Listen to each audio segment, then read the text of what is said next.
Regulation of GPCR.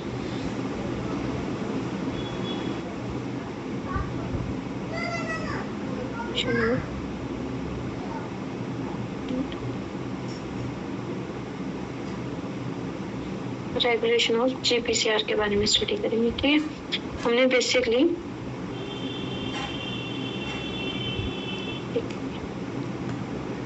Basically कल GPCR receptors जितने भी थे आपके पास मैक्सिमम उनके पाथवे देख लिए थे।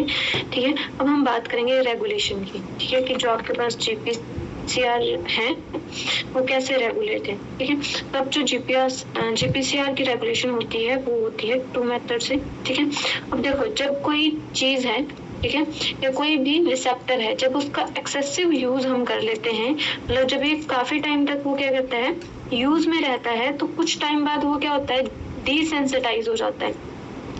फॉर एग्जाम्पल अगर हम खुद की बात करें तो अगर हम कंटिन्यूटी में 10-12 घंटे काम करेंगे तो उसके बाद हम क्या हो जाते हैं, बिल्कुल टायर्ड हो जाते हैं, बिल्कुल फेडअप हो जाते हैं, कुछ करने का मन नहीं करता है। वैसे ही हम किसकी बात कर रहे हैं, GPCR रिसेप्टर्स की। ठीक है, कि अगर कोई रिस्पॉन्स बार बार कॉन्टिन्यूटी में आ रहा है और प्रोलॉन्ग्ड पीरियड काफी लंबे टाइम तक कोई रिस्पॉन्स चल रहा है, उस केस में हमारे पास जो GPCR होते हैं वो क्या हो जाते हैं, डिसेंसिटाइज हो जाते हैं। तो रेगुलेशन ऑफ GPCR में हम दो चीजों की बात करेंगे। एक हम बात करेंगे डिसेंसिटाइजेशन की और दूसरा हम इसमें बात करेंगे इंटरनलाइजेशन की। ठीक है, तो फर्स्ट हम बात करते हैं डिसेंसिटाइजेशन। यहाँ पे हम बात कर लेते हैं डिसेंसिटाइजेशन की। मतलब कि सेंसिटिविटी है वो क्या हो चुकी है, खत्म हो चुकी है। ठीक है, तो डिसेंसिटाइजेशन क्या होता है हमारे पास, यहाँ पर लिख देती हूँ मैं, द लॉस ऑफ रिस्पॉन्स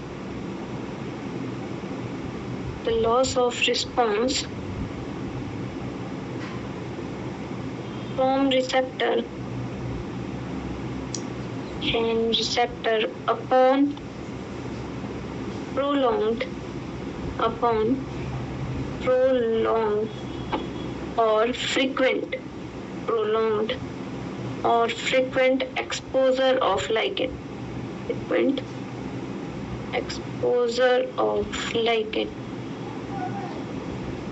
ये देखते बात है। ये क्या बोल रहा है आपके पास, डिसेंसिटाइजेशन ऐसे प्रोसेस है जिसमें क्या हो रहा है आपके पास काफी समय तक प्रोलॉन्ग्ड टाइम। ठीक है, आप प्रोलॉन्ग्ड या फिर फ्रिक्वेंटली बार बार अगर आप क्या करते हो, लिगेंड देते रहते हो रिसेप्टर के पास, तो कुछ टाइम बाद वो क्या होता है, जो रिसेप्टर है वो डिसेंसिटाइज हो जाता है, वो रिस्पॉन्स नहीं कर पाता है। ठीक है, तो यहाँ पे मान लो मेरे पास कोई सेल है, मान लो ये मेरे पास क्या है, कोई सेल है। ठीक है, और इस सेल पे प्रेजेंट है GPCR रिसेप्टर। ठीक है, ये इसका एन टर्मिनल हो गया, ये इसका सी टर्मिनल हो गया। ठीक है, अब इस पे क्या आ रहा है, ये इसका लाइगेंड है। ठीक है, मान लो कोई भी क्या है, इसका लाइगेंड है। ठीक है, अब अगर बार बार हम क्या करें, लाइगेंड इस पे अप्लाई होता रहे और काफी टाइम तक लाइगेंड अप्लाई होता रहे, तो कुछ टाइम बाद क्या होगा कि लाइगेंड अप्लाई भी हो जाएगा, यहाँ पे क्या होगा, रिसेप्टर लाइगेंड बाइंडिंग भी हो जाएगी। जो रिसेप्टर है, ठीक है, उसके साथ कौन सा रिसेप्टर, GPCR रिसेप्टर, उसके साथ लाइगेंड क्या कर जाएगा, बाइंड कर जाएगा, बाइंडिंग तो हो जाएगी। ठीक है, बट यहाँ पे साइटोप्लाज्म में कोई कन्फर्मेशनल चेंज नहीं आएगा। अगर कोई कन्फर्मेशनल चेंज नहीं आएगा तो कोई सिग्नलिंग नहीं होगी। अगर कोई सिग्नलिंग नहीं होगी तो मेरी सेल फिर रिस्पॉन्स नहीं करेगी। इस प्रोसेस को हम क्या बोल देते हैं, इस प्रोसेस को हम बोल देते हैं डिसेंसिटाइजेशन। क्लियर इतनी बात है? Yes ma'am. ठीक है, और एक हमारे पास प्रोसेस होती है, सेकंड प्रोसेस रेगुलेशन में जो हेल्प करती है, दैट इज इंटरनलाइजेशन।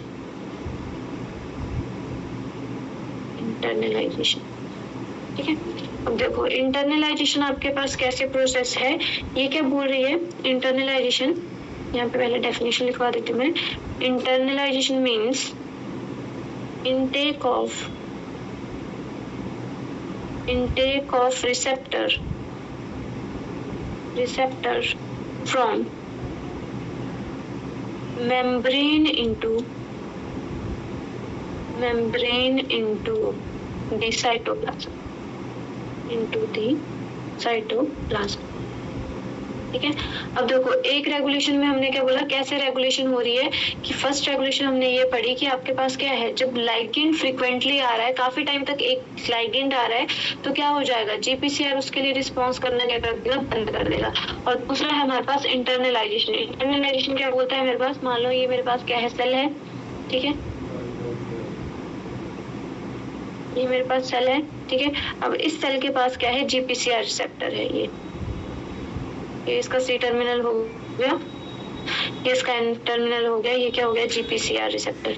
ठीक है, अब ये क्या बोल रहा है कि जो जीपीसीआर रिसेप्टर है इसकी क्या हो जाएगी, एंडोसाइटोसिस हो जाएगी। ठीक है, इसकी क्या हो जाएगी,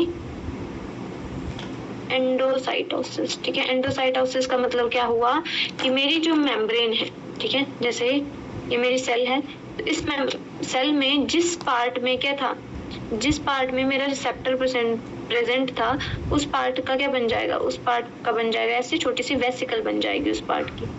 ठीक है, और इस वेसिकल के ऊपर क्या रहेगा, मेरा ऐसे रिसेप्टर प्रेजेंट रहेगा। ये हो जाएगा इसका सी टर्मिनल और ये हो जाएगा इसका एन टर्मिनल। ठीक है, ये इसका एन टर्मिनल और ये हो गया इसका सी टर्मिनल। समझ आई बात है? ठीक है, एंडोसाइटोसिस हो गया, तो एंडोसाइटोसिस होने की वजह से क्या बन गई, इसकी छोटी सी वेसिकल बन गई। ये इसकी क्या बन गई, ये इसकी छोटी सी वेसिकल बन गई। अब जैसे ही इसकी ये वेसिकल बनी, तो अब क्या हुआ, अब रिसेप्टर कहाँ पे प्रेजेंट नहीं है, अब रिसेप्टर मेम्ब्रेन में नहीं है, अब रिसेप्टर कहाँ पे आ गया, ये जो मेम्ब्रेन बाउंड रिसेप्टर है, जो वेसिकल है, वो कहाँ पे आ गया, वो आ गया है साइटोप्लाज्म में। ठीक है, तो अगर जब ये साइटोप्लाज्म में आया, तो क्या ये किसी लाइगेंड के साथ बाइंड कर पाएगा? No ma'am. ठीक है, ये सेल मेम्ब्रेन रिसेप्टर है, ठीक है, तो अब लाइगेंड अगर आ भी जाएगा तो उसके साथ बाइंड नहीं कर पाएगा, क्योंकि अब क्या हो गया है, ये एंडोसाइटोसिस की हेल्प से ये वेसिकल की फॉर्म में जो हमारा रिसेप्टर है वो कहाँ आ गया है, साइटोप्लाज्म में आ गया है। ठीक है, इसको हम बोलते हैं इंटरनलाइजेशन। ठीक है, अब देखो यार फंक्शन कैसे करता है, की बात करते हैं हम। ठीक है, यहाँ पे बात कर लेते हैं, मैं इसकी बात करते हैं डिसेंसिटाइजेशन।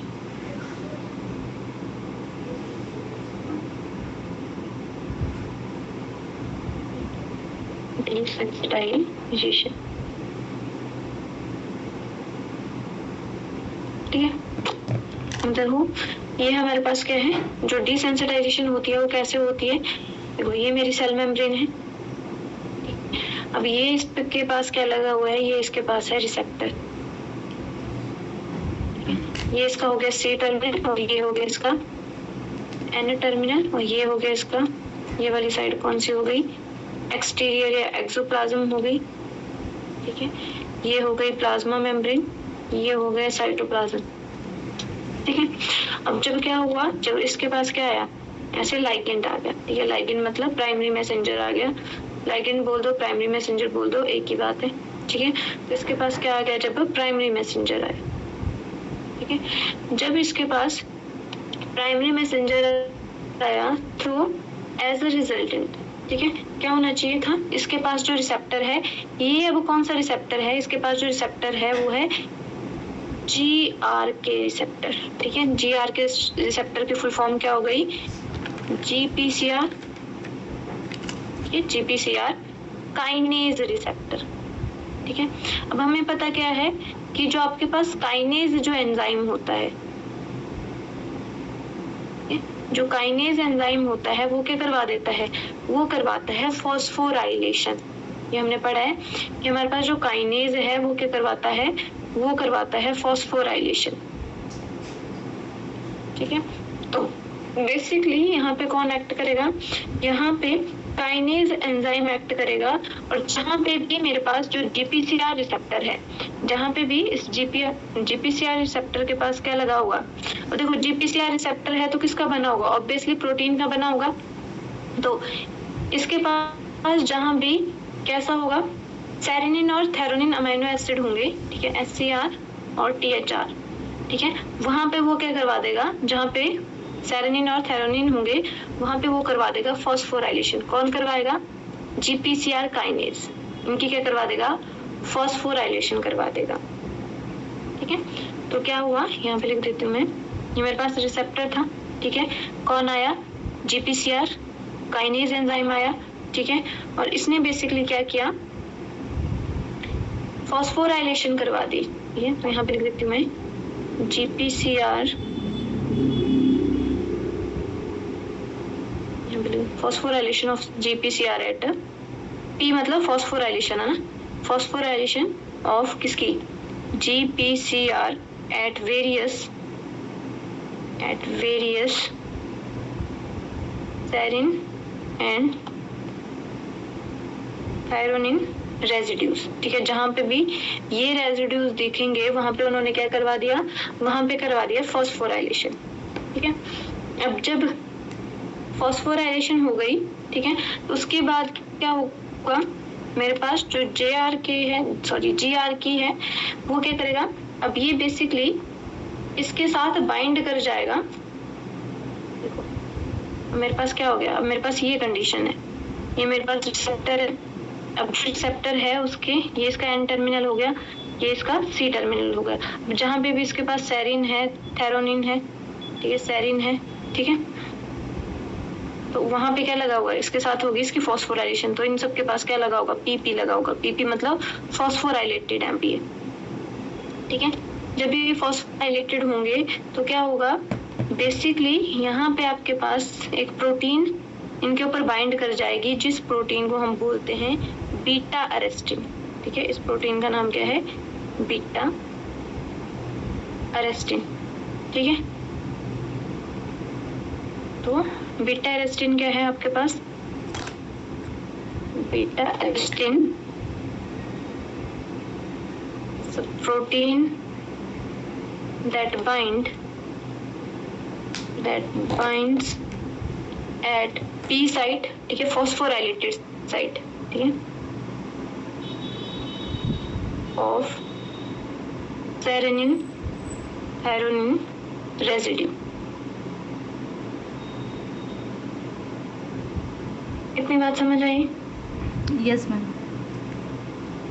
ठीक है, तो सिंपली हमने क्या बोला, अभी तक हमारे पास ये चीज हो गई, ये हमारे पास प्लाज्मा मेम्ब्रेन, ये इसका रिसेप्टर।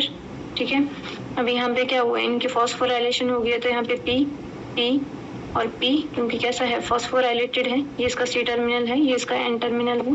ठीक है, अब यहाँ पे क्या हो गया, अब जहाँ पे फॉस्फोराइलेशन हुई थी रिसेप्टर के रेजिड्यूज पे, जहाँ पे क्या लिखा है, P लिखा है, P मतलब जहाँ पे क्या हुई है, फॉस्फोराइलेशन हुई है, वहां पे कौन अटैच कर जाए, बीटा अरेस्टिन प्रोटीन अटैच कर गई। ठीक है, कौन अटैच कर गया, बीटा अरेस्टिन।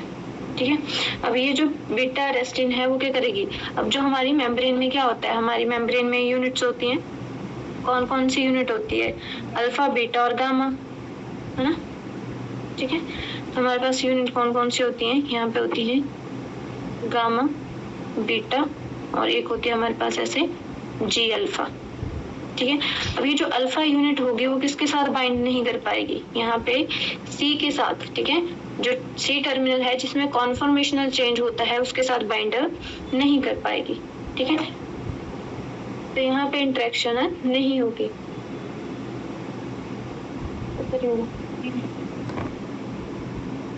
सोफे पे, ठीक है, तो बेसिकली ये क्या करेगा, ये इंटरेक्ट नहीं कर पाएगा। कौन इंटरेक्ट नहीं कर पाएगा, जो हमारी G अल्फा यूनिट है वो यहाँ इंटरेक्ट नहीं कर पाएगी। ठीक है, तो मेरे पास जो G alpha beta gamma complex है वो डिसोशिएट नहीं होगा। अगर वो डिसोशिएट नहीं होगा तो एक्टिव नहीं होगा, अगर एक्टिव नहीं होगा तो सेल रिस्पॉन्स नहीं करेगी। ठीक है, तो सिंपली मैं यहाँ पे लिख देती हूँ, यहाँ पे G alpha not able to interact with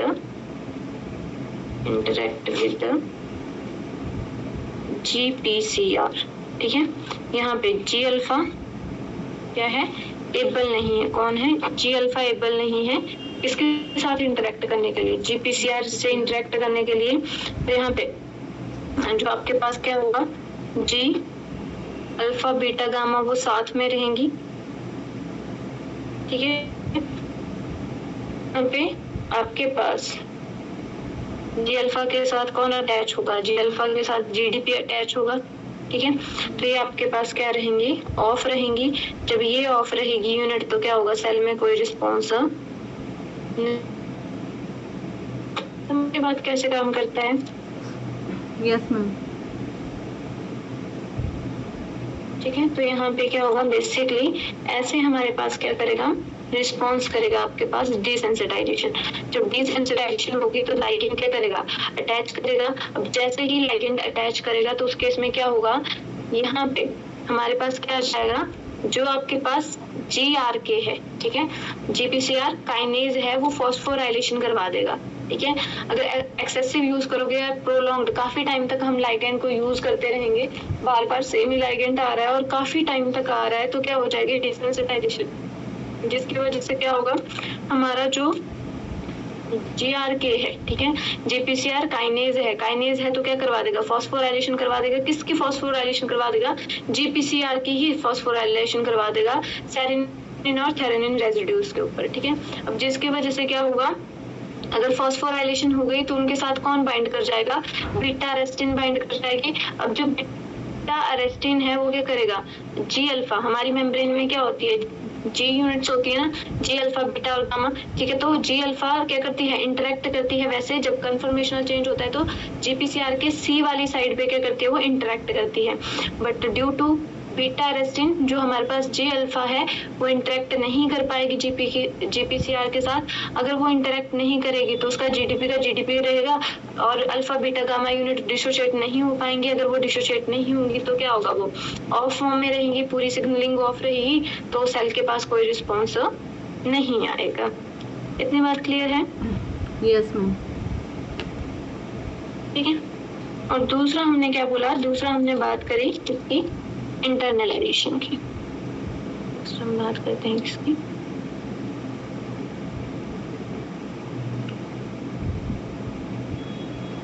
internalisation की। इंटरनलाइजेशन को और क्या बोल देते हैं हम, इसको हम और बोल देते हैं रिसेप्टर मीडिएटेड एंडोसाइटोसिस बोल देते हैं इसको, रिसेप्टर मीडिएटेड एंडोसाइटोसिस, ठीक है।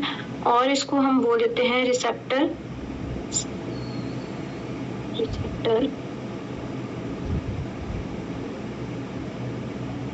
सिक्वेस्ट्रेशन,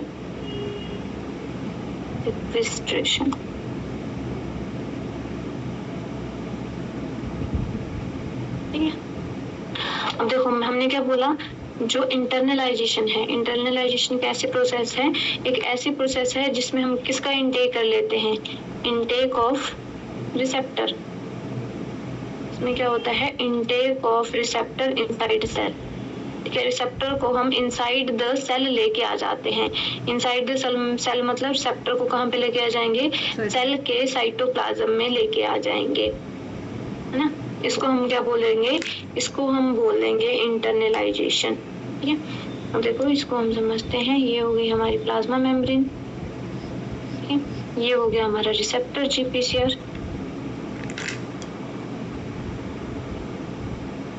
3 4 5 और 6 7 और 7, ठीक है। ये इसका हो गया एंड टर्मिनल, एक्सोप्लाज्मिक साइड पे हो गया इसका एंड टर्मिनल, साइटोप्लाज्मिक साइड पे हो गया इसका सी टर्मिनल, तो ये हो गई प्लाज्मा मेम्ब्रेन, ठीक है।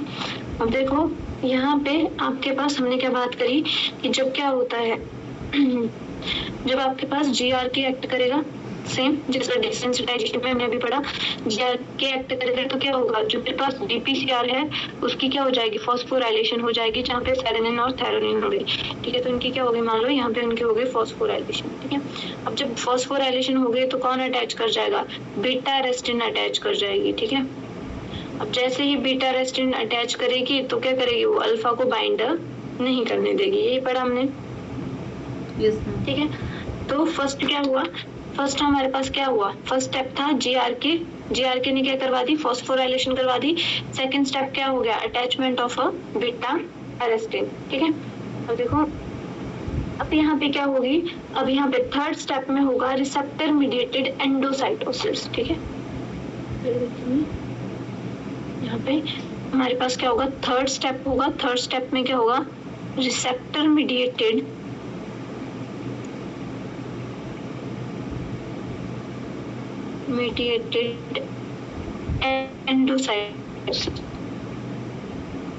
एंडोसाइटोसिस, ठीक है। बेसिकली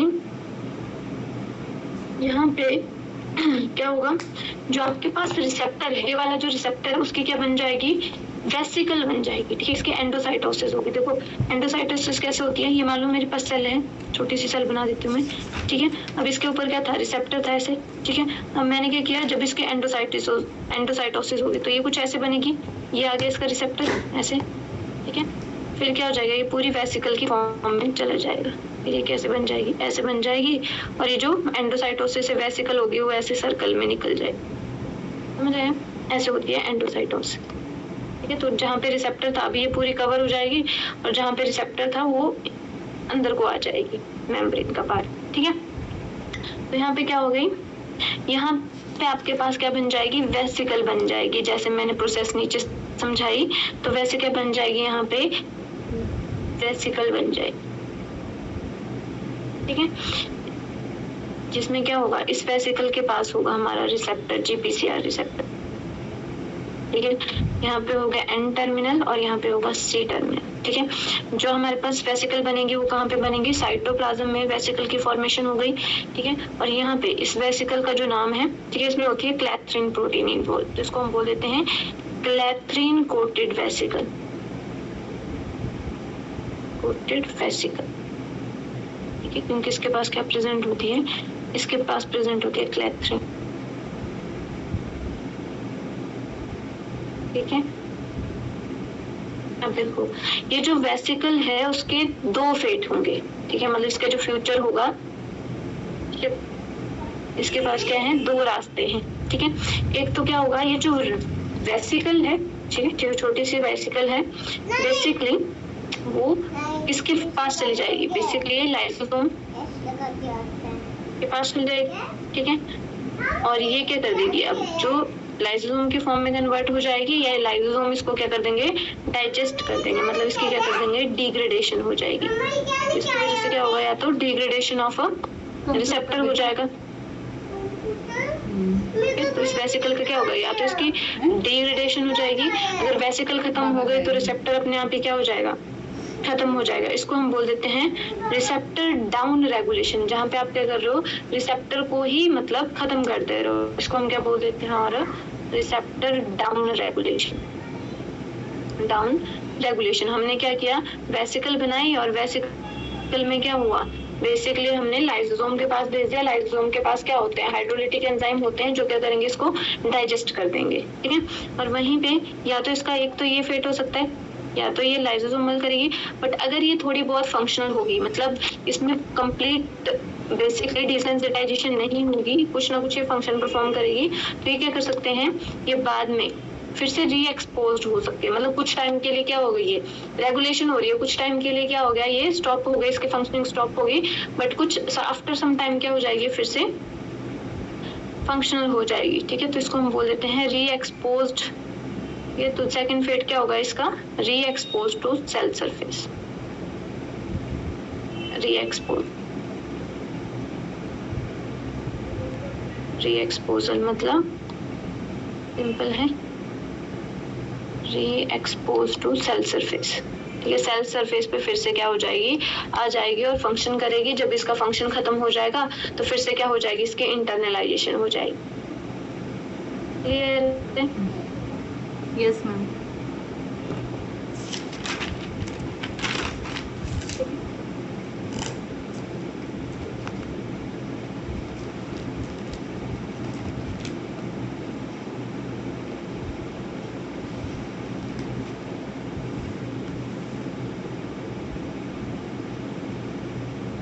और एक प्रेजेंट होता है हमारे पास रेगुलेशन ऑफ जीपीसीआर सिग्नलिंग।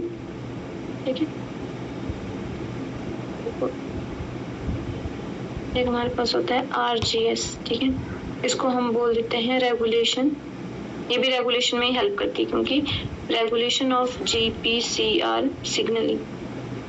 ठीक है, अब देखो इसमें क्या होता है, ये सिंपल है आपके पास। ठीक है, अब ये जो आरजीएस है वो क्या करती है, इंक्रीज द गैप एक्टिविटी। किसको इंक्रीज कर देती है, वो गैप एक्टिविटी को इंक्रीज कर देती है। पढ़ा है ना हमने गैप एक्टिविटी।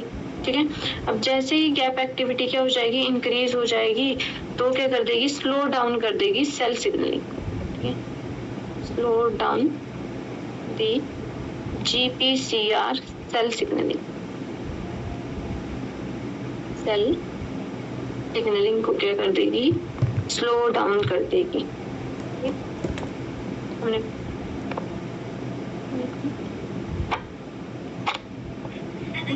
बेसिकली हमने क्या किया था, स्टडी किया था। देखो हमने, आपको याद होगा हमने पढ़ा था जी अल्फा। ठीक है, अब जी अल्फा के पास क्या होता है, तो जी अल्फा के पास जीडीपी होता है। ठीक है, जब जीडीपी होता है तो किस सिचुएशन में होता है, ये होता है ऑफ कंडीशन में। तो हम यहाँ पे क्या करते हैं, जीईएफ का यूज करते हैं। ठीक है, जीईएफ का यूज करेंगे, गुआनोसिन एक्सचेंजर फैक्टर, जो क्या करेगा, जीडीपी को ले लेगा। ठीक है, और हमें क्या दे देता है, जीटीपी दे देता है। ठीक है, अब जब मेरे पास जी अल्फा यूनिट के पास क्या आ जाता है, जीटीपी आ जाता है, तो ऑफ से किस फॉर्म में चली जाती है, ऑन फॉर्म में या एक्टिव फॉर्म में चली जाती है। ये पढ़ा था हमने। ठीक है, और जब हमने क्या करना, उसको ऑन से ऑफ करना। ठीक है, ऑन से ऑफ करना हो तो यहाँ पे हम क्या करवा देते हैं, यहाँ पे हम जीटीपीएज एक्टिविटी करवा देते हैं, जिसको हम क्या बोलते हैं, गैप एक्टिविटी। इसका मतलब क्या हुआ, गैप एक्टिविटी में हम क्या करवा रहे हैं, जो हमारे पास एक्टिव है। ठीक है, कौन सी एक्टिविटी, गैप एक्टिविटी में हम क्या करवाते हैं, जो हमारे पास एक्टिव है। कौन एक्टिव है, जी अल्फा जो एक्टिव है उसको हम फिर से क्या करते हैं, ऑफ कर देते हैं। अब जब जी अल्फा ऑफ हो जाएगा तो मतलब क्या होगा, मेरे पास जो सेल रिसेप्टर है वो क्या करेगा, उसकी जो फंक्शनिंग होगी वो क्या हो जाएगी, स्लो डाउन हो जाएगी। इसको हम बोलते हैं रेगुलेशन ऑफ जीपीसीआर रिसेप्टर या सिग्नलिंग। क्लियर है बात? Yes ma'am. समझ आ गया? Yes ma'am.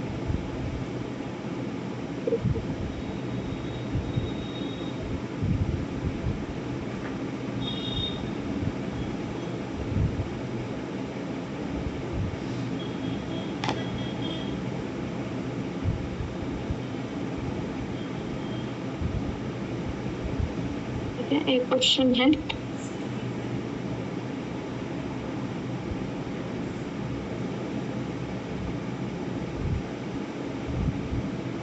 क्वेश्चन है हमारे पास, which of the following is not a G protein coupled receptor? ठीक है, ऑप्शन है हमारे पास एपिनेफ्रिन रिसेप्टर, सेकंड आ जाएगा मेरे पास ग्लूकागॉन रिसेप्टर। ठीक है, थर्ड है thyroid stimulating receptor, thyroid stimulating receptor, और फोर्थ है हमारे पास ट्रांसफेरिन रिसेप्टर। ठीक है, तो इनमें से ये पूछ रहा है जी प्रोटीन कपल रिसेप्टर कौन सा नहीं है। ठीक है, तो इनमें से आंसर कौन सा जाएगा हमारे पास, हमारा आंसर आ जाएगा फोर्थ। ठीक है, देखो हमारे पास जो एपिनेफ्रिन रिसेप्टर है वो भी जी प्रोटीन है, ग्लूकागॉन भी जी प्रोटीन है, थायराइड स्टिमुलेटिंग भी जी प्रोटीन है, और जो मेरे पास ट्रांसफेरिन है, ठीक है, इसको लिख लेना आप, ये क्या है मेरे पास सिंगल पास रिसेप्टर है, तो ये जी प्रोटीन में नहीं आता है। जी प्रोटीन में वही आएंगे जिनके पास क्या होगा, जो 7 टाइम मेम्ब्रेन को स्पैन करेंगे। ठीक है, जो 7 पास ट्रांस मेम्ब्रेन प्रोटीन होंगी उनको क्या बोलेंगे हम, जी रिसेप्टर बोलेंगे। ये क्या है, single pass transmembrane protein है, ट्रांसफेरिन मेम्ब्रेन प्रोटीन है। ठीक है, तो इसको नोट कर लेना है। ठीक, तो जो हमने लिस्ट बनाई थी वहां से भी हमारा ये आंसर निकल जाएगा।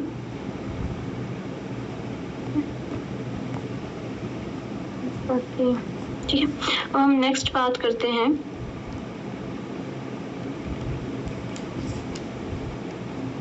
नेक्स्ट आज हम शुरू करेंगे that is the enzyme linked receptor के बारे में। ठीक है, सेल सरफेस की जो सेल सरफेस रिसेप्टर है उनकी सेकंड कैटेगरी की बात करेंगे आज हम। ठीक है, आपको जीपीसीआर क्लियर हो गया? ठीक है, जीपीसीआर हमने खत्म कर दिया। अब हम नेक्स्ट बात करते हैं किसकी, एंजाइम लिंक्ड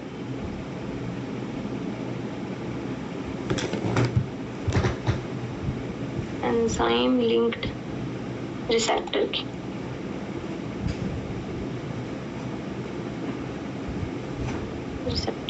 ठीक है, बात किसकी कर रहे हैं हम, बात हम सेल सरफेस रिसेप्टर की बात कर रहे हैं, है ना। जीपीसीआर भी क्या है हमारे पास, सेल सरफेस रिसेप्टर है। ठीक है, तो एक हमने जीपीसीआर की बात कर ली, यहाँ पे हम सेकंड सेल सरफेस रिसेप्टर की बात कर रहे हैं, that is the enzyme linked receptor.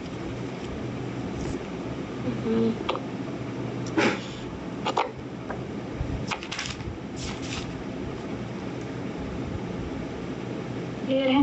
ठीक है, अब देखो जो हमारे पास एंजाइम लिंक्ड रिसेप्टर होते हैं वो होते हैं 2 टाइप के।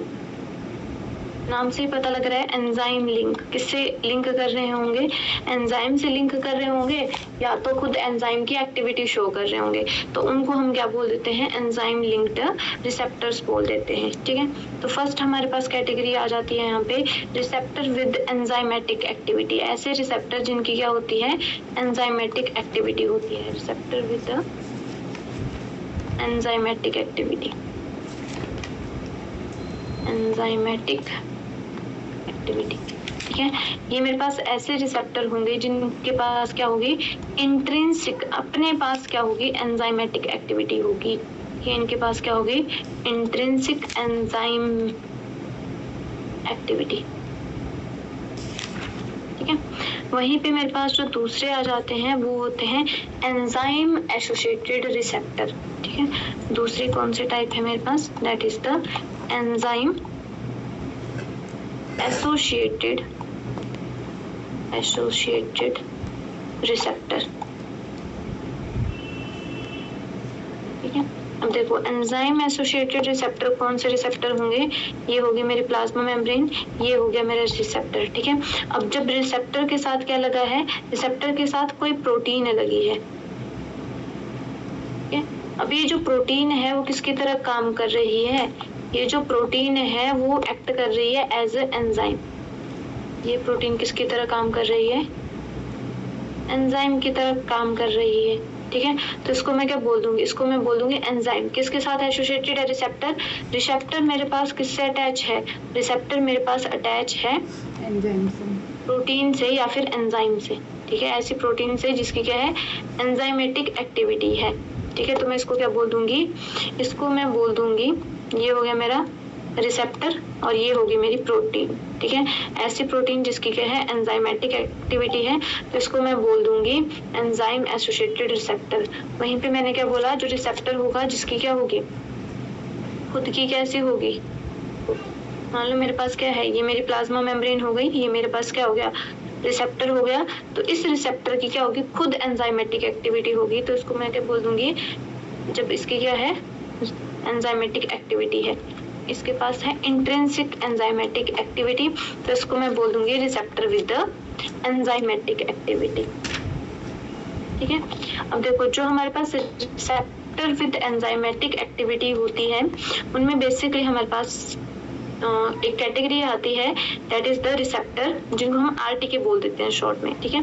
तो मैं आरटीके ही बोला करूंगी, ठीक है। रिसेप्टर्स टायरोसिन काइनेज, ठीक है, रिसेप्टर टायरोसिन काइनेज, और इनको हम शॉर्ट में बोल देते हैं आरटीके, ठीक है। अब देखो जहां पे भी काइनेज वर्ड लग जाए तो काइनेज क्या करवाता है, काइनेज करवाएगा फॉस्फोराइलेशन।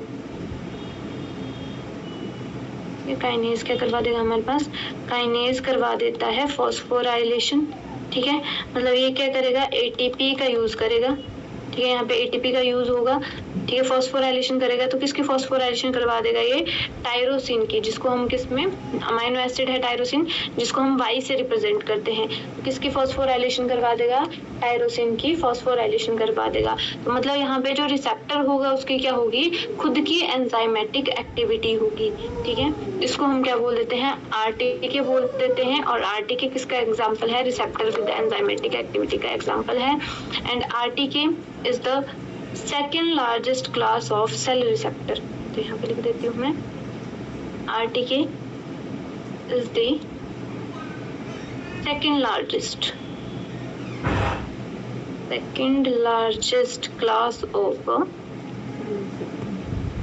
ऑफ सेल रिसेप्टर, ठीक है। फर्स्ट हमारे पास कौन सी आ जाती है, फर्स्ट हमारे पास आ जाते हैं जीपीसीआर, और सेकंड आ जाते हैं हमारे पास कौन, RTK, that is the receptor tyrosine kinase.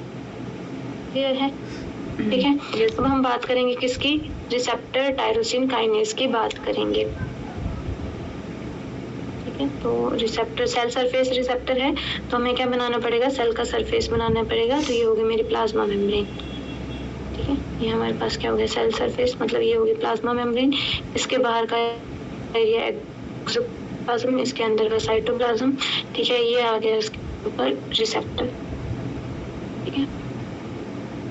अब यहाँ पे जो एक्सोप्लाज्मिक, अब देखो यहाँ पे सिंपल है, मेरे पास रिसेप्टर है, तो रिसेप्टर में भी क्या होंगे, 3 डोमेन होंगे। बाहर वाले डोमेन को मैं क्या बोल दूंगी, एक्सोप्लाज्मिक डोमेन, ठीक है। ये हमने पढ़ा हुआ पहले, ठीक है। इसको हम क्या बोल देंगे, बीच वाला जो होगा वो हो जाएगा ट्रांस मेम्ब्रेन डोमेन, ठीक है। और जो अंदर वाला हो जाएगा वो हो जाएगा साइटोप्लाज्मिक डोमेन। ये जो अंदर वाला एरिया है, ये वाला, ये क्या हो जाएगा मेरे पास, साइटोप्लाज्मिक डोमेन, साइटोप्लाज्मिक डोमेन, ठीक है। अब देखो यहाँ पे जो लाइगेंड अटैच होगा वो कहाँ पे होगा, एक्सोप्लाज्मिक डोमेन। तो जो एक्सोप्लाज्मिक डोमेन को और क्या बोल सकते हैं हम, लाइगेंड बाइंडिंग डोमेन भी बोल सकते हैं, क्योंकि primary molecule, primary messenger ligand कहाँ से बाइंड करेगा, एक्सोप्लाज्मिक डोमेन से। तो इसको हमने क्या बोल दिया, लाइगेंड बाइंडिंग डोमेन बोल दिया, ठीक है। अब जो हमारे पास हमने क्या बोला, ये जो मेरे पास क्या बनाया मैंने, ये मैंने बनाया आरटीके, ठीक है। क्या बनाया, आरटीके। आरटीके क्या हो गया मेरे पास, रिसेप्टर टायरोसिन काइनेज। अब ये जो रिसेप्टर टायरोसिन काइनेज है वो क्या करता है, एक वन टाइम स्पैन करता है मेरी मेम्ब्रेन को, ठीक है। तो आरटीके क्या करेगा, वन टाइम स्पैन दी मेम्ब्रेन, स्पैन दी मेम्ब्रेन, सिर्फ एक ही टाइम मेरी मेम्ब्रेन को स्पैन करेगा। तो इसमें कितने अल्फा हेलिक्स बनेंगे, इसमें सिर्फ एक ही अल्फा हेलिक्स बनेगा, ठीक है। जबकि पीसीआर की बात करती हूँ तो वो 7 टाइम मेरी मेम्ब्रेन को क्या करता है, स्पैन करता है। अब हमने क्या बोला, जो आरटीके हैं उसमें हम कौन सी कैटेगरी की बात कर रहे हैं, वहां पे हम बेसिकली जो बात कर रहे हैं वो कर रहे हैं रिसेप्टर विद एंजाइमेटिक एक्टिविटी। तो इसके पास क्या होगा, जो आरटीके है उसके साइटोप्लाज्मिक साइड पे, यहाँ पे इसके पास क्या होगा, इसके पास रिसेप्टर के ऊपर ही, ठीक है। तो मैंने रिसेप्टर के ऊपर ही बनाया ये, ठीक है। तो मैंने जो पिंक कलर में बनाया, ठीक है। इसके पास होगी काइनेज एक्टिविटी, ठीक है। तो काइनेज क्या है, जहाँ पे भी एज वर्ड लग गया तो मतलब एंजाइम है। तो इसके पास क्या होगी, काइनेज एक्टिविटी, मतलब क्या होगी इसके पास, खुद की इंट्रिंसिक काइनेज एक्टिविटी, ठीक है। तो काइनेज क्या है, एंजाइम है। तो मैंने क्या लिख दिया है, इसके पास क्या होगी, इंट्रिंसिक एंजाइमेटिक एक्टिविटी होगी,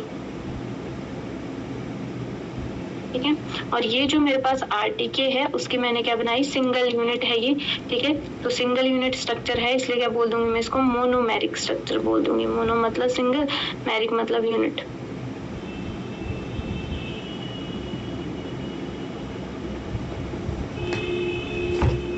कितनी बात समझ आई? Yes ma'am. ठीक है।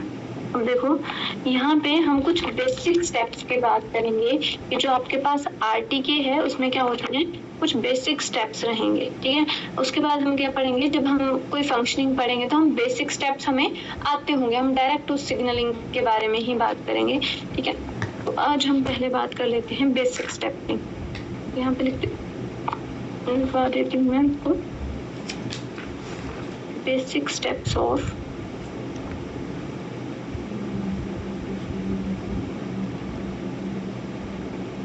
बेसिक स्टेप्स ऑफ आरटीके, ठीक है। यहाँ पे हमने बना दी हमारी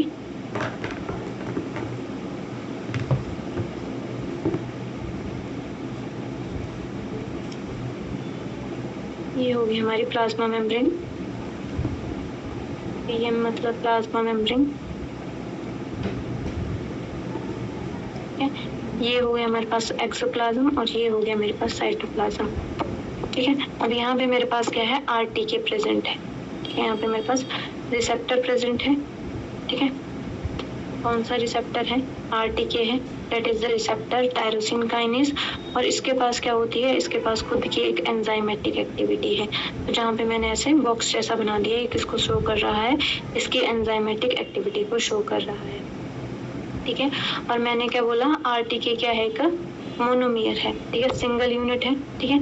अब ये देखो, ये जो आरटीके है वो क्या कर रहा है, अभी सेल के सरफेस पे पड़ा हुआ है और किस फॉर्म में है, इनएक्टिव फॉर्म में है। किस फॉर्म में, अभी इनएक्टिव फॉर्म में, ऐसा है, ये इनएक्टिव है, ठीक है। अब हमने क्या बात करी थी, हमने बात करी थी कि हमारी सेल मेम्ब्रेन पे एक ही चीज प्रेजेंट नहीं होती है, हमारी सेल मेम्ब्रेन में बहुत सारे आरटीके प्रेजेंट होंगे, ठीक है। तो मान लो यहाँ पे मेरी सेल मेम्ब्रेन में क्या है, यहाँ पे आरटीके प्रेजेंट है, ठीक है। एक से ज्यादा आरटीके हो सकते हैं।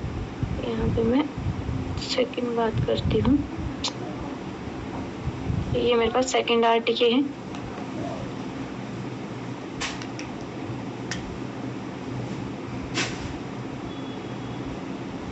ये इसकी हो गई एंजाइमेटिक एक्टिविटी। मेरे पास क्या है, आरटीके है, ठीक है। आरटीके है, आरटीके का क्या है, मोनोमर है, ठीक है। सेम किस फॉर्म में है, इनएक्टिव फॉर्म में है, ठीक है। अब देखो यहाँ पे देखो, ऐसे बहुत सारे आरटीके हो सकते हैं हमारी मेम्ब्रेन के ऊपर। मैंने 2 आरटीके बनाए, क्यों बनाए मैंने 2, क्योंकि मैंने बेसिक स्टेप समझाना है, ठीक है। दोनों इनएक्टिव हैं। देखो हमारा जो आरटीके है, जो सेल रिसेप्टर है, उसको एक्टिवेट होने के लिए एटलीस्ट, मतलब ये जब डाइमेराइजेशन की फॉर्म में होता है, जब 2 यूनिट साथ में होती हैं तभी एक्टिव होता है। अदरवाइज अगर एक यूनिट है, दूसरी यूनिट है, तीसरी यूनिट है, चौथी यूनिट है, जितनी मर्जी यूनिट्स हो, अगर सारे आरटीके मोनोमेरिक फॉर्म में है, अलग अलग फॉर्म में है, तो वो कैसे रहेंगे, इनएक्टिव रहेंगे। ये सिर्फ कब एक्टिव होगा, जब एक किसकी फॉर्म में होगा, डाइमर की फॉर्म में होगा, ठीक है। तो मैंने क्या बोला, मेरे पास एक आरटीके है, दूसरा आरटीके है, ठीक है, सेल मेम्ब्रेन में प्रेजेंट है। अब यहाँ पे मान लो, यहाँ पे आ गया हमारा लाइकेन, ये तो ये आ गया मेरा लाइकेन, ठीक है, लाइकेन, ठीक है। अब ये लाइकेन इसके साथ अटैच कर गया और ये लाइकेन इसके साथ अटैच कर गया, ठीक है। अब जब दोनों, यहाँ पे क्या हो गई, बाइंडिंग ऑफ लाइकेन हो गया, ठीक है। यहाँ पे इसके पास भी लाइकेन आ गया, ठीक है, और यहाँ पे इसके पास भी लाइकेन आ गया, ठीक है। तो यहाँ पे क्या हो गया, फर्स्ट स्टेप हमारे पास हो गया binding of lichen. Lichen primary molecule, primary messenger, कुछ भी बोल सकते हैं, ठीक है। बाइंडिंग हो गई, ठीक है। अब सेकंड स्टेप हमारे पास आ जाएगा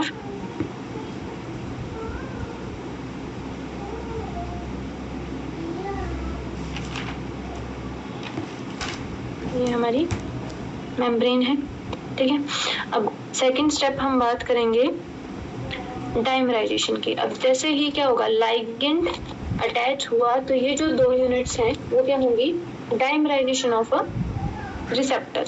अब सेकंड स्टेप हमारे पास क्या हो जाएगा, यहाँ पे फर्स्ट स्टेप ऊपर हो गया, सेकंड स्टेप हो जाएगा ये दोनों एक दूसरे के साथ अटैच हो जाएंगे, इसको हम बोलेंगे dimerisation of R for a receptor. ठीक है, यहाँ पे जो रिसेप्टर हैं उनका क्या बन जाएगा, डाइमर बन जाएगा। ठीक है, तो ये हमारे पास रिसेप्टर है, ये मेरे पास एक रिसेप्टर है, ठीक है, और ये मेरे पास दूसरा रिसेप्टर, ठीक है, इनका क्या बन जाएगा, डाइमर बन जाएगा, मतलब एक दूसरे के क्या बन जाएंगे, पास आ जाएंगे। ऐसे बना देती हूँ, ठीक है, यहाँ पे ये इसकी, यहाँ पे काइनेज एक्टिविटी है। ठीक है, तो यहाँ पे क्या हो गई, यहाँ पे डाइमराइजेशन हो गई। क्लियर है इतनी बात है? Yes ma'am. और इनके साथ क्या अटैच है, यहाँ पे इसके साथ इसका लाइगेंड अटैच है, इसके साथ इसका लाइगेंड अटैच है, तो यहाँ पे क्या हो गई, डाइमराइजेशन हो गई। ठीक है, अब जैसे ही डाइमराइजेशन होती है तो क्या होता है, जो आपके पास यहाँ पे जो काइनेज है इसके पास भी क्या है, इसके पास भी काइनेज एक्टिविटी है। ठीक है, और सेम जो ये है इसके पास भी कौन सी एक्टिविटी है, के फॉर काइनेज एक्टिविटी है। ठीक है, तो यहाँ पे क्या हो जाएगा, यहाँ पे एक्टिवेशन हो जाएगी, इसकी हो जाएगी activation of a kinase catalytic domain. ठीक है, जो काइनेज कैटालिटिक डोमेन होगा ऑफ रिसेप्टर का, उसकी क्या हो जाएगी, एक्टिवेशन हो जाएगी। मतलब इसका जो देखो, ये इसका जो काइनेज है, ठीक है, ये भी क्या हो जाएगा, एक्टिव हो जाएगा। ठीक है, और इसका जो काइनेज है वो भी क्या हो जाएगा, एक्टिव हो जाएगा। ठीक है, अब जब दोनों के काइनेज एक्टिव हो जाएंगे, ठीक है, जब दोनों के काइनेज क्या हो जाएंगे, एक्टिव हो जाएंगे, तो ये क्या करेगा, ये इसके वाला काइनेज, ठीक है, के फॉर काइनेज, इसका काइनेज, इसकी फॉस्फो, इसके पास जो टायरोसिन होगा, ठीक है, जहां पे भी इसके साथ क्या अटैच होगा, टायरोसिन अटैच होगा, उसकी क्या करवा देगा, फॉस्फोराइलेशन करवा देगा। और जो ये वाला काइनेज है, ठीक है, ये वाला काइनेज है, वो इसके वाले टायरोसिन जो अमाइनो एसिड होगा उसकी क्या करवा देगा, फॉस्फोराइलेशन करवा देगा। समझ आई बात? Yes ma'am. ठीक है, अगर मैं सिंपल टर्म्स में बोलूं तो यहाँ पे क्या हो रही है, क्रॉस फॉस्फोराइलेशन हो रही है। सिंपल है ना? ठीक है, क्या हो रही है, क्रॉस फॉस्फोराइलेशन हो रही है। ठीक है, तो यहाँ पे हम सिंपली क्या लिख सकते हैं, ईच, यहाँ पे लिख देती हूँ मैं, ईच खुद से और लेके आ जाओ, काइनेज डोमेन फॉस्फोराइलेट दी, डी मतलब फॉस्फोराइलेट है ना, फॉस्फोराइलेट दी टायरोसिन रेजिड्यू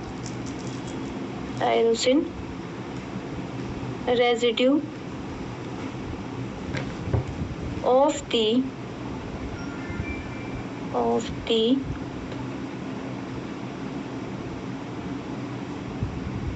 एक मिनट क्या लिखा मैंने, each kinase domain phosphorylated tyrosine residue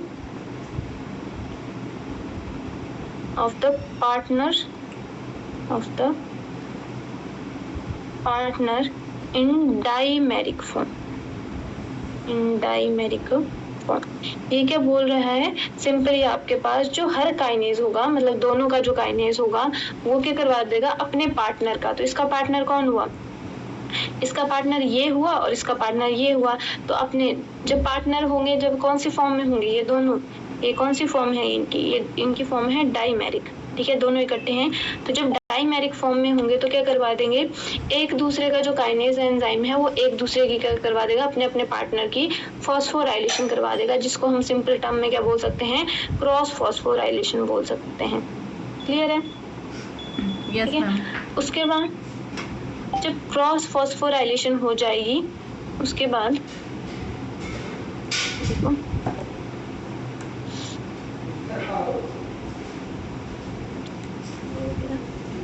दे दे कैंडी अंकल को, एक कैंडी दे दो। पोरस फॉस्फोराइलेशन हो गई। ये मेरे पास एक रिसेप्टर, ये मेरे पास दूसरा रिसेप्टर, ठीक है। ये इसके पास अपनी काइनेज एक्टिविटी, इसके पास अपनी काइनेज एक्टिविटी, ये इसका रिसेप्टर, ये इसका लाइगेंड। दे दो, आपको दूध लेके आते हैं, दो एक कैंडी, ठीक है। अब इसने क्या करवाया, इसकी फॉस्फोराइलेशन करवा दी, इसने किसकी करवा दी, इसकी फॉस्फोराइलेशन करवा दी। अब देखो फॉस्फोराइलेशन करवाने के लिए हमें क्या चाहिए, फॉस्फोराइलेशन कैसे होगी, हमें करना पड़ेगा यूज एटीपी का, क्योंकि एटीपी ही क्या होगा, क्या करेगा, एडिनोसिन डाइफॉस्फेट, एक तो एनर्जी देगा प्लस इनऑर्गेनिक फॉस्फेट रिलीज करेगा। इस फॉस्फेट को ही हम कहाँ पे यूज करते हैं, फॉस्फोराइलेशन में यूज करते हैं। तो फॉस्फोराइलेशन कैसे होती है, एटीपी टूटता है, क्या बनता है, एडीपी प्लस इनऑर्गेनिक फॉस्फेट बनता है, और इस फॉस्फेट को हम किसके साथ अटैच कर देंगे, इनके टायरोसिन के साथ अटैच कर देंगे। इतनी बात समझ आई? Yes ma'am. तो देखो यहाँ पे जो रिसेप्टर्स होंगे, ठीक है, अब इनके खुद के टायरोसिन कैसे हो गए, एक्टिवेटेड हो गए ना, ठीक है। इनके पास क्या मिल गया, इन फॉस्फोराइलेटेड हो गए, एक्टिवेटेड हो गए। तो ये क्या करेंगे, each monomeric receptor then phosphorylate tyrosine residue at their own। अब ये जो वाला है, ठीक है, यहाँ पे इसे और कलर में बनाती हूँ मैं, यहाँ पे ये वाला जो है विजिबल है, ये कलर, ये वाला जो है इसके पास क्या है, इसका जो टायरोसिन है वो कैसा हो चुका है, अब फॉस्फोराइलेटेड हो चुका है। ये टायरोसिन का सिंबल होता है वाई, ठीक है। तो ये कैसा हो चुका है, और टी मतलब फॉस्फोराइलेटेड हो चुका है इसका टायरोसिन, है ना, ठीक है। तो अब ये क्या करवाएगा, अपने ही ये जो रिसेप्टर है वो खुद के अदर जो टायरोसिन रेजिड्यू होंगे उसकी फॉस्फोराइलेशन होगा करवाएगा। मतलब इसमें जहाँ पे भी टायरोसिन प्रेजेंट होगा उसकी क्या करवा देगा, ये इन सब की फॉस्फोराइलेशन करवा देगा, खुद की ही, ठीक है। जब क्या हो जाएगा, ये एक्टिवेट हो जाएगा, ठीक है। और ये क्या करेगा, जो ये वाला होगा ये अपने वाले टायरोसिन मॉलिक्यूल्स की फॉस्फोराइलेशन करवाएगा। इतनी बात समझ आई? तो यहाँ पे क्या हो रही है, सिंपल टर्म्स में यहाँ पे हो रही है ऑटो फॉस्फोराइलेशन। ऑटो मतलब अपना, एक बार फॉस्फोराइलेटेड हो गया। क्रॉस फॉस्फोराइलेशन में क्या हुआ, पहले वाले ने दूसरे वाले को, दूसरे वाले ने पहले वाले को फॉस्फोराइलेटेड कर दिया। अब जब दोनों कैसे हो गए, फॉस्फोराइलेटेड हो गए, तो अपने अपने टायरोसिन की फॉस्फोराइलेशन क्या करवा देंगे, खुद ही करवा देंगे, क्योंकि इनके पास क्या होती है, खुद के पास काइनेज एक्टिविटी होती है।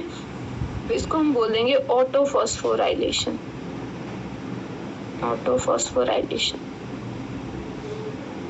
ठीक है। तो ऑटो फॉस्फोराइलेशन क्या हो गया, each monomeric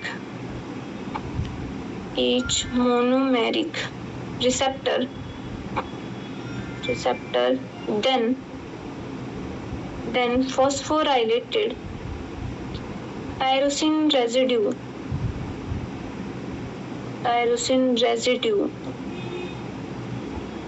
at their own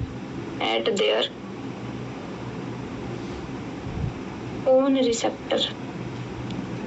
clear है, बात समझ आई? Yes ma'am. तो इसने क्या करवा दिया, खुद के जितने भी इसके क्या होंगे, खुद के जो टायरोसिन मॉलिक्यूल होंगे अपने अपने रिसेप्टर्स के, वो खुद को ही क्या कर देगा, एक्टिवेट कर देगा। क्लियर है बात? ठीक है। तो यहाँ पे ये जो हमारे पास स्टेप्स रहेंगे वो कैसे रहेंगे, बेसिक स्टेप रहेंगे, ठीक है। तो यहाँ पे बेसिक हमारे पास कितने स्टेप आ गए, 3 स्टेप आ गए, ठीक है। शॉर्ट में मैंने लिखना हो तो मेरे पास कितने स्टेप आ गए, यहाँ पे लिख देती हूँ मैं स्टेप्स जो हमने फॉलो किए, ठीक है। तो यहाँ पे हमने कौन कौन से स्टेप्स फॉलो किए, ठीक है। तो फर्स्ट मेरे पास आ जाता है, फर्स्ट मेरे पास यहाँ पे आ जाता है रिसेप्टर टायरोसिन काइनेज, मतलब क्या है, RTKs, ठीक है। रिसेप्टर टायरोसिन काइनेज विदाउट, पहले क्या था, विदाउट बाउंड लाइगेंड, पहले उसके पास कोई लाइगेंड नहीं था, ठीक है, फर्स्ट, ठीक है। फिर उसके बाद क्या आया, उसके बाद क्या आ जाएगा, किसकी प्रेजेंस हो गई, लाइगेंड अटैच्ड और रिसीव्ड, ठीक है। फिर उसके बाद क्या आ गया, लाइगेंड आ गया, ठीक है। लाइगेंड आया तो उसके बाद क्या हो गई, डाइमराइजेशन हो गई। तो सेकंड मेरे पास क्या आ जाएगा, dimerisation and phosphorylation of active lip. Second मेरे पास क्या आ जाएगा, डाइमराइजेशन हो गई, डाइमराइजेशन एंड फॉस्फोराइलेशन। क्या हुई, फॉस्फोराइलेशन हुई। फॉस्फोराइलेशन कौन, कैसी फॉस्फोराइलेशन हुई, क्रॉस फॉस्फोराइलेशन हुई। Cross phosphorylation of activation lip tyrosine. ठीक है, किसकी, टायरोसिन को हमने क्या करवा दिया, एक्टिवेट करवाया। ठीक है, और थर्ड स्टेप में मेरे पास क्या आ जाएगा, फॉस्फोराइलेशन में, जिसको हम क्या बोलेंगे, ऑटो फॉस्फोराइलेशन। थर्ड स्टेप में क्या हो जाएगी, ऑटो फॉस्फोराइलेशन। तो phosphorylation, auto phosphorylation of additional tyrosine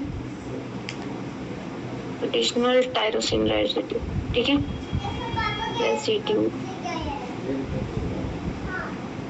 tyrosine, एक minute, of additional tyrosine residue of receptor. ठीक है, तो जो एडिशनल रेसिड्यूज होंगे उनकी क्या होगी, ऑटो फॉस्फोराइलेशन हो गई। अब यहाँ पे हम बात करते हैं, हमने क्या बोला, लाइगेंड अटैच होगा, तो यहाँ पे डिफरेंट लाइगेंड अटैच होंगे। तो यहाँ पे हम बात करते हैं थोड़ा सा, यहाँ पे मैं लिखवा देती हूँ आपको, ligand and receptor, ligand and receptor of RTK pathway, of RTK pathway.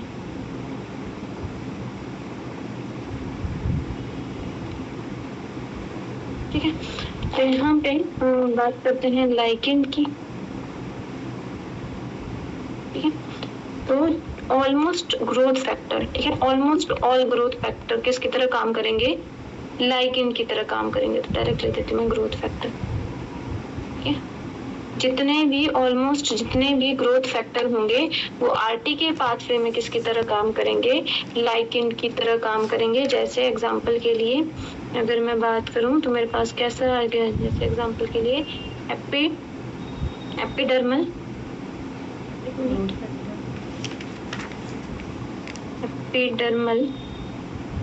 Growth factor short में हम बोलेंगे इसको EGF। ठीक है, उसके बाद आ जाता है हमारे पास fibroblast growth factor, fibroblast growth factor. ठीक है, इसको हम क्या बोल देंगे, FGF बोल देंगे। ठीक है, उसके बाद हमारे पास चलता है platelet derived growth factor, GF मतलब ग्रोथ फैक्टर। ठीक है, उसके बाद हमारे पास कैसा आ जाता है, कॉलोनी स्टिमुलेटिंग फैक्टर।